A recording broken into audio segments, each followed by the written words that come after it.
সবাই কেমন আছো? আশা করছি সবাই খুব ভালো আছো। আমিও ভালো আছি। তো সব কাজবাজ সেরে বৃহস্পতিবার ঠাকুর পুজো করতে একটু টাইম লাগলো। তারপরে এসে বসলাম। এসে বসে একা একা কী করবো, রোজকারের মতো ভিডিওই দেখছি। তো আমি বেশি হেল্প করে যারা তাদের ভিডিওগুলো ফলো করি। ওই যে গরিবদের হেল্প করে, তো বাড়িতে গিয়ে গিয়ে নানাজনের নানা রকম অসুখ, কারো ছোট ছোট বাচ্চাদের অসুখ, বড়দের আজকাল অসুখ ছাড়া মানে কোনো মানুষ নেই। এমন কোনো মানুষ নেই যে বলে আমার শরীরটা ভালো আছে। আজকাল সবার প্রবলেম। মানে শরীরে এত বড় বড় রোগ ব্যাধি কেন দেয় ভগবান আমি জানি না। তো তাই দেখছিলাম যে চ্যানেলগুলো, যে যাদের চ্যানেল তারা গিয়ে বাড়িতে ভিডিও করে, তারপর আমাদের মতো সাধারণ মানুষ হেল্প করে। তো ভীষণ খারাপ লাগে। আর চোখ দিয়ে কেন জানি না অটোমেটিক জল চলে আসে, মানুষের এত অসুবিধা।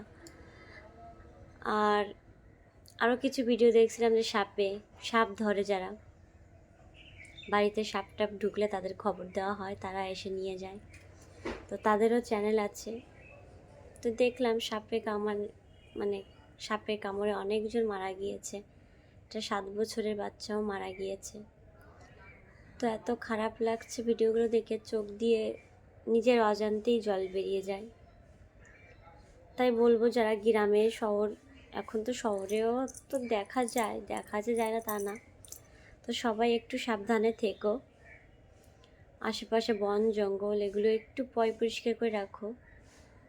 আর ঘর বাড়িও মানে পরিষ্কার, ফাঁকা ফাঁকা জিনিস থাকলে তাহলে বোঝা যায়। তাই ভীষণ খারাপ লাগে এসব ভিডিও দেখলে, কেন জানি না বুকটা হু হু করে ওঠে।